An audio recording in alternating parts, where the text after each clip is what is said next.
Hello friends, তো আজকে করব ম্যানিকিউর অ্যান্ড পেডিকিউর। পায়ের অবস্থা আর হাতের অবস্থা প্রচণ্ড খারাপ, আর নখের অবস্থা তো বলারই নেই। নেল পালিশ পরে পুরো নখ হলুদ হয়ে গেছে।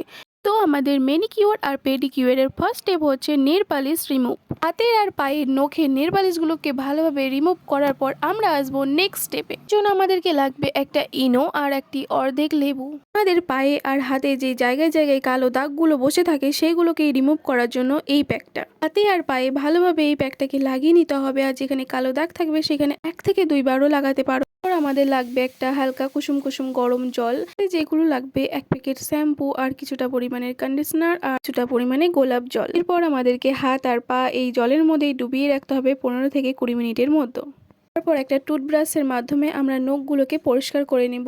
এরপর আমাদের 5 স্টেপের জন্য লাগবে 1 চামচ দই, 1 চামচ চালের গুঁড়ো আর 1 চামচ কফি।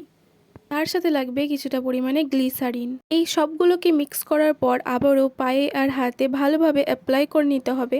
এরপর সেই জলেই কিন্তু আমরা ভালোভাবে হাত পাটাকে ধুয়ে নেব। করে ধোয়ার পর এইটার সাহায্যে আমরা এই পায়ের গোড়ালির দিকটা আর সামনের দিকটা ভালোভাবে পরিষ্কার করে নেব। এরপর আমাদের 6 স্টেপের জন্য 2 চামচের মতো চালের গুঁড়ো আর আমি দিয়েছি রোজ ওয়াটার।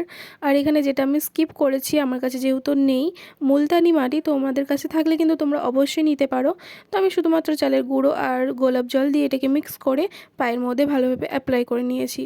এটাকে ধোয়ার পর তোমাদের কাছে যেই ময়শ্চারাইজারটা থাকবে সেটাই তোমরা পায়ের মধ্যে অ্যাপ্লাই করে নিতে পারো। তারপর তোমরা নিজেরাই বুঝতে পারবে যে তোমাদের পায়ের মধ্যে কতটা পরিমাণে পার্থক্য দেখা যাচ্ছে। আমার তো প্রচণ্ড ভালো লাগছিল। আর পায়ের মধ্যে খুব একটা স্মুথ ভাব আসছিল।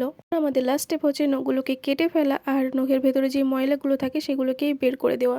আশা করি তোমরা এই দুটো ছবির মধ্যে পার্থক্যটা বুঝতে পারছো কিরকম কি কতটা হয়েছে।